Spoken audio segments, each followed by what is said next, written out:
Okay, welcome to Strictly Off the Record, and we've got some special guests here.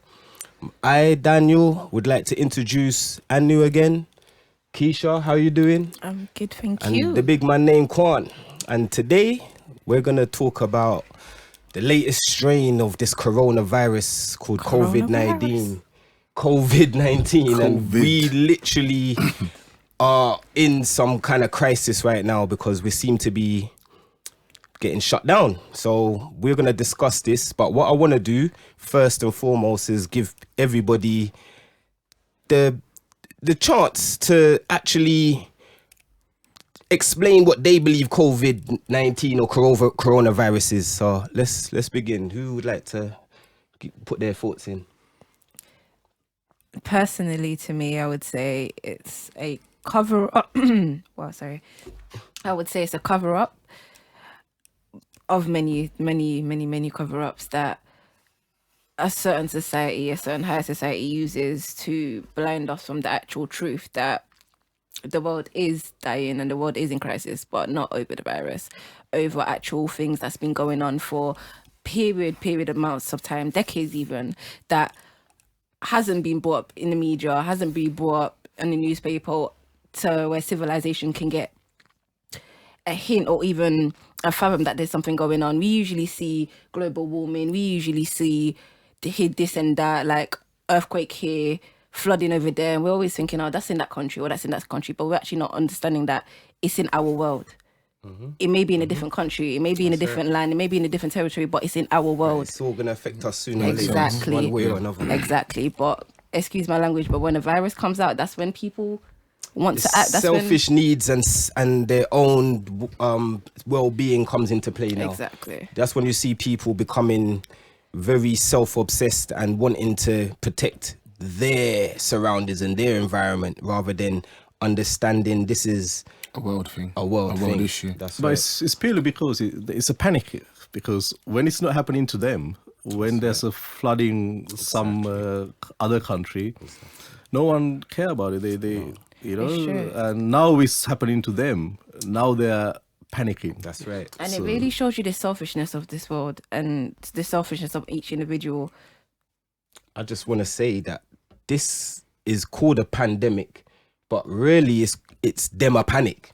Do you understand? Yeah. The virus is a flu-like virus. But we've had flu-like viruses. That's very, very true. So, like every 10 years they come out with some swine flu. That's right. Or bird flu. That's right. Or whatever it is. And this one's gonna, but I think they've basically put so much fear into this coronavirus to scare everybody. That's right. That's what it is. They pushed a lot of fear in us to make us lower our vibrations. Exactly. So then, you know, when your vibration is lower, your immune system is weak. That's right. So you will be able to get sick. That's right. So I don't know. You become even more susceptible to diseases, influence as well. Not only diseases, but if someone says come, you're gonna come. Of course. Because you're gonna look for any solution. When you are panicking and helpless, if someone comes with a rational solution, like a vaccination or a communal situation that we've got this in hand, don't worry, we're the government, we have you under control, we got hospitals and we've got doctors, people are going to rush to them just because they said it. Do you understand? Yeah, this is where people don't understand. They don't believe in themselves anymore. That's right. You see, and even the panic itself, I blame on social media. If somebody goes to a shop and put a picture of empty shelves, everyone's going to panic. That's right. Because they see, oh, you know, I'm in a rush. Now you're seeing very big propaganda and many inciters of this, where they're posting up things from 2011 riots, pretending it's now. Do you know what I'm saying? That people are posting up army tanks and people kicking down shops, blue ink, when blue ink's out of business, bruv. Like, stop it. Do you know what I'm saying? Like, people are actually trying to incite panic without even thinking about well, maybe they know, but No. if they don't know, they're not really checking what they're doing. Exactly. They're just excited and gassed. Coronavirus? No. What you need to do is check and do your research. Keep calm and love your people them. Because really and truly, people are dying. But it's older people them. It's not really us. So what we need to do is go and look at our loved ones. Make sure that we're taking care of them, buying them food. They can't be on the roads. Do you understand? So we need to deal with them, not running and getting tissue to put down. And what's tissue going to do for anybody? Exactly. What we need to do is look out for our loved ones before 100%. it's too late. 100%. And even that will help them mentally as well. Because right now, they're probably thinking, oh no, I'm over such an age and I'm going to be affected. But if you show your love, if you show them that you are there for them, mentally that will, Reassure help, them. Reassure them. Reassurance. So Just to add to your point, Daniel, another thing about research, you said something that's key. Do your research, and if you actually see there's a lot of holes in this story, because how many deaths have we heard that's been on the news, where we've heard family members speak out or create GoFundMe pages, or just tell their story on the media just to describe what they're going through, or what No, we hear celebrities say that they have it, exactly, and then but they recover. exactly, all the people that we hear and see that have it recover, but those that I think it's 71 deaths in the UK. But no one spoke No out. family member has spoken, thank you. No one has come to, no one has gone on the news to tell their story, to, I don't know, give their experience. Thank you. Even maybe not experience, but to share what happened, how Thank they got you. it, where the person, was the person ill? Exactly. Was they not ill? Have you heard anybody of our age or mid Nope. 20s to 30 that's actually died from it? Nope. I think until you hear somebody of our age group that dies, that's healthy, That's right. then maybe you would get a bit more, I mean, cautious. there's so many speculations and so many theories and so many people putting their 2 pence in that we don't know what the facts are really anymore. But Yeah, but the facts have always, sorry to cut you, the facts have always been hidden. No, exactly. From us, from the government. We are the last Exactly. people. But And that's why it's easy regarding like the stats and what's going on, the deaths and all that, who really knows? We heard that a baby died in North Mid Hospital. Then we heard that they didn't die. Then we heard that the youngest person to die from coronavirus is 45. Then we heard 40. 40. Do you understand? So who knows? We don't know. Everything changes every day. It's always changing. So all I'm saying is, what we do know is that we can't panic. Thank you. That's Because what we there's do no know. reason. We haven't actually been given a reason to panic as yet. If there is a reason to panic, we haven't been given it. So, like you said, it's about cherishing the times that we have now with our loved ones, with our closest ones, with our ones dearest to us. Like, we're on lockdown, as they're calling it, the quarantine. Yeah. Yeah, we're going to get I quarantined will from look at it tomorrow. like this. I will look at it like this. We're gonna get quarantined. They're gonna shut down and start this martial law police state kind of system where obviously you can't really Maneuver. as you maneuver. Yeah.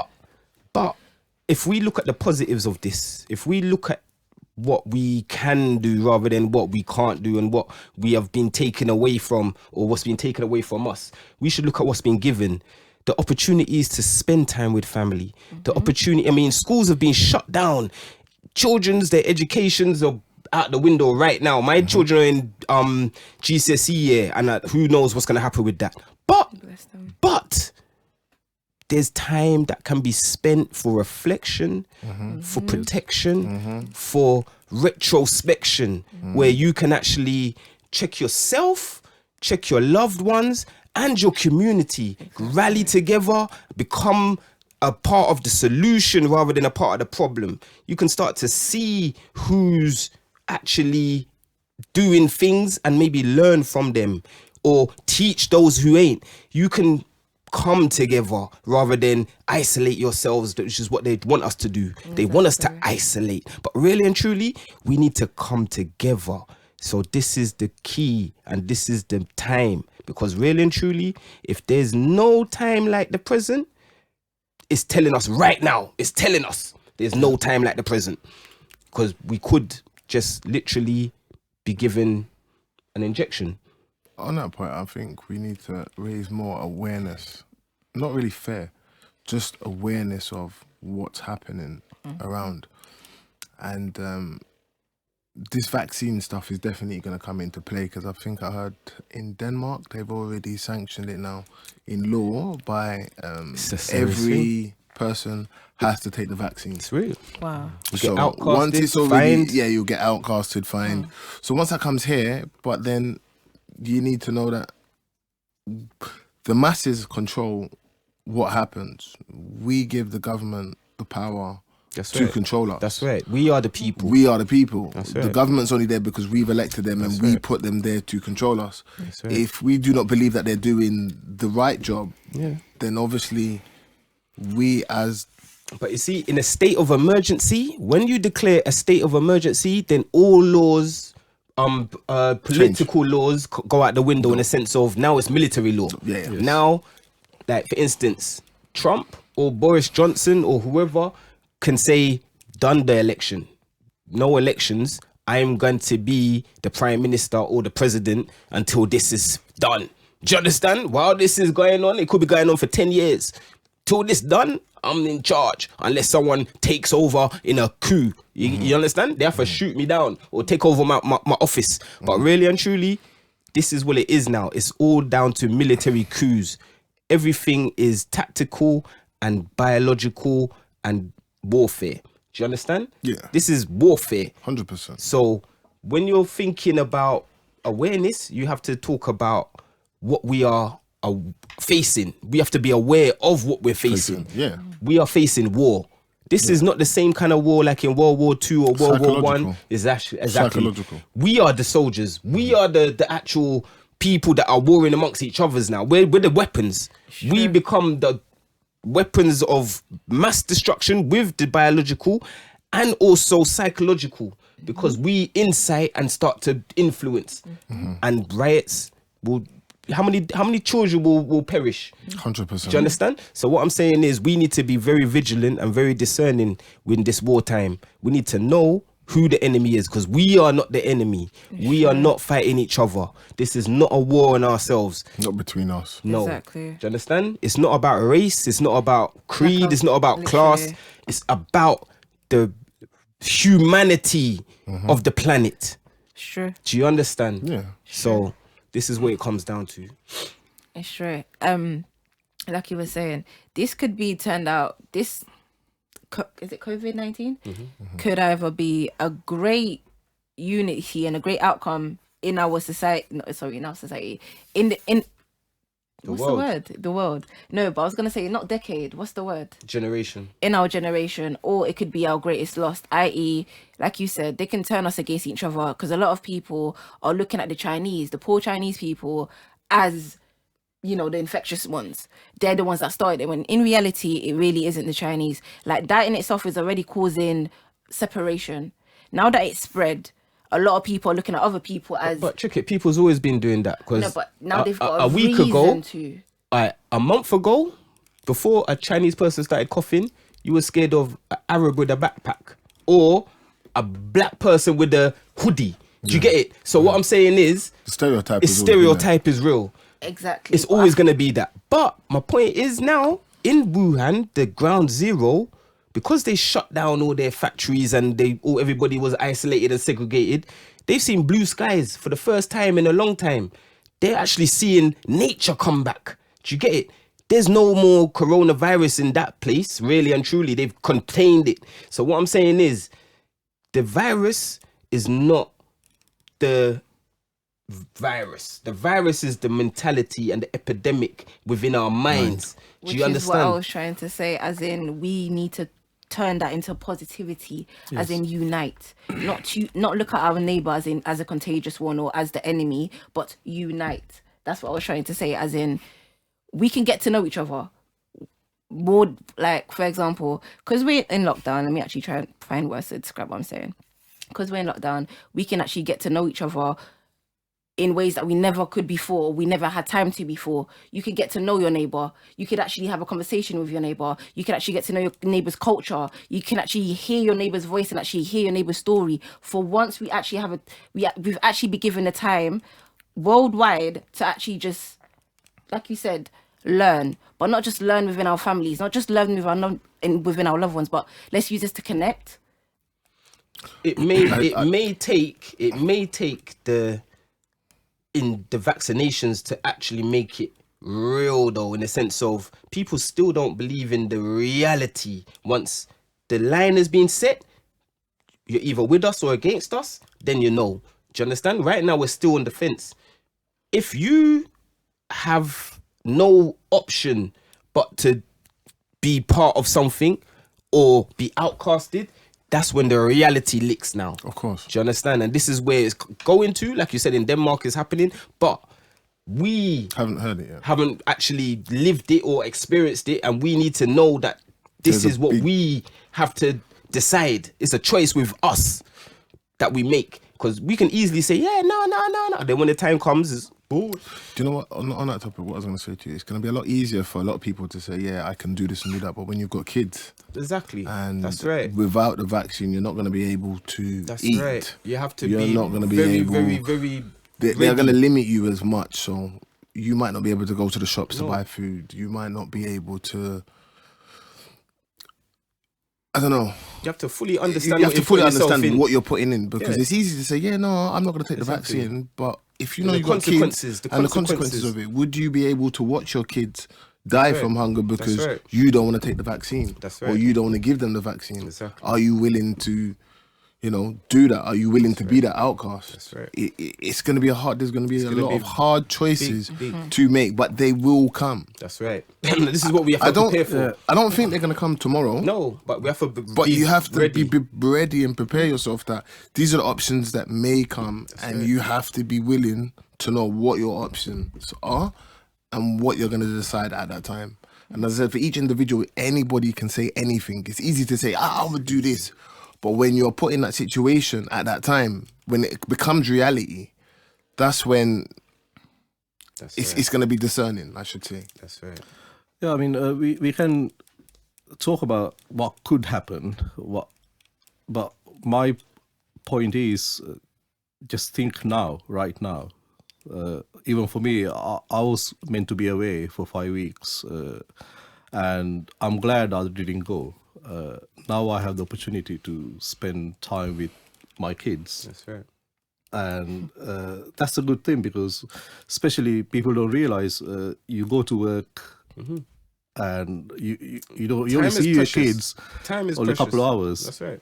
But now you got time to maybe have a little sleep, sleep over, wake up late, and then your kids are there, and then just do something. In times of crisis, you start to realize what's actually important, and this is what it is. We have to actually not only realize what's important, but stick to that and hold that within ourselves. Not see it today and then tomorrow when it's cool again, get back to the madness and get distracted again, because this is what happens all the time. Of course. In one day of a crisis, we reel, and then when it's back to square one, then it's like, okay, I forgot all of that.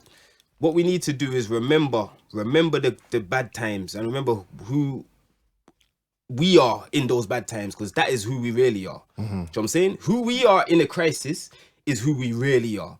Like, are we a doer? Are we proactive? Are we reactive? Are we victims? Are we negative? Are we criers? Do you understand? Are we reassurers? Are we leaders? Are we followers? We have to know ourselves in a crisis, and this is reflecting on our children. Our children see these things. Of course. The youths see these things. So if we start panicking, do you think they're not going to start panicking? They're going to panic. But if we're calm, they're going to be calm. Do you know what I'm saying? This will influence what they talk about with their friends. That's right. As well. In any crisis. So if we are panicking, then they will be sending messages to their friends. Oh no, this is going to happen. This is going to happen. That's and right. Their friends will be influenced by that, and they will start panicking. That's right. So we have to know what we're influencing. This is why we can't be screaming, oh, it's a conspiracy. Oh, they're trying to kill us. We can't be screaming that. What we can do is tell people to do their research. Check what you're up against and check what's going on. Learn the facts and try and work your way around that. Join people that are in the like-mindedness of yourself and try and learn and better yourself, elevate. Don't just believe everything you hear. Don't 100%. Believe me. Don't believe them. Don't believe anything. Do your research. And that's the facts. Everything else is just, speculation, because people like to hearsay and regurgitate. Do you know what I'm saying? Everything is, I heard. Yeah. Forget that. We can hear things, but we need to know things. Facts. Do you understand? We need the facts. That's right. Sure. But that's like wasn't it in France the other day, not too long ago, when they staged the shootings and to put mass fear into the public. But these things are very common in terms of crisis actors. Yep. Do you understand? Staged events. Yep. Do you understand? So, I mean, so even this, to be honest, it's staged. even if it is, we don't know. But it's I have to staged say, to a degree because guess what? You can't say you don't have a vaccine, but yet you're forcing vaccines. No, wait. The best thing I heard about that, I heard when it first came out, they said, we're not sure we're going to get a vaccine ready for until about 18 months. Do you understand? But that doesn't make sense. It's like, how do you know it's going to take 18 months to find a vaccine if you haven't been looking for a vaccine? Because you could get this vaccine in a month or 2 months because you don't know. That's right. But how can you definitely say this time it's going to be roughly about 18 months? Exactly. No, that means something doesn't make sense to me. When something doesn't make sense, you can always... Exactly. It's... Exactly. I was going to ask, you see in Denmark, the people that are getting forced to take the vaccinations, are they first tested to see if they got the coronavirus, or is it regardless of whether you have it or not? Put it this way, yeah? It's a law that's been passed to say if you are not like part of the immune, in a sense of a vaccination means you are immune. Yeah, once you've taken a vaccination, that means you ain't gonna spread it. If you haven't taken it, you're likely to spread it, and you could infect Other children people. and other If people. you don't have it and then No, you take but the then No, if you don't have it, vaccination, you still have to take it. Yeah, because how would they you will know be that immune. vaccination won't do something to me? Like, No, what but this harm is the me? point. That's This is the the point. Wow. Autism. Yeah. Wow. Yeah. Listen, everything has a point. Yeah. So we need to check the facts and look at what we're doing. A vaccination just might be the reason you die, but it just might be the reason you don't. So guess what? Do your research and find out and discern. Because I'm not going to tell nobody that they should or shouldn't do nothing. Because guess what? Who am I? There you go. But what I am going to do is tell you, check and some don't just research. listen to anybody. Yeah. Don't just listen. Be Sure. a somebody with assertive mind. Do you know what I'm saying? Simple. What are your thoughts? What are you guys' thoughts on the people that are losing jobs or unable to work or unable to provide for their families in this crisis? I really wanna. I was watching the news. I think it was yesterday, and a lot of the shops were saying that, our business are closed down. There's a lot of people that are just living month to month, and they're like, well, I don't know what's gonna happen after this. There's a lot of people that's on benefit systems. There's also a lot of people that are self-employed. So if you're self-employed, you don't really have a safety net like that. You have to work. So I think it's going to be really, really tough the way they're saying that you have to. Some people, like, how can you tell someone that works every day for themselves to provide for their family that they can't work for the next 2 months? You don't know if they've saved enough or had enough. Is the government going to help them? Exactly. Like, there's a lot of people talking about rent, but your landlord's still going to want rent. So I can see a lot of things escalating from this, and I think they can also see it as well. This is the reason why I think they're trying to bring this whole army, maybe This is already whatever, going to be the because biggest. it's going to be the biggest test, because It's the economy crash since 2008 was nothing compared to what's gonna happening happen now. now. Because trust me, I think personally the effects of this is going to last for the next 7 years at least, minimum 7 years. This is going to trail back from.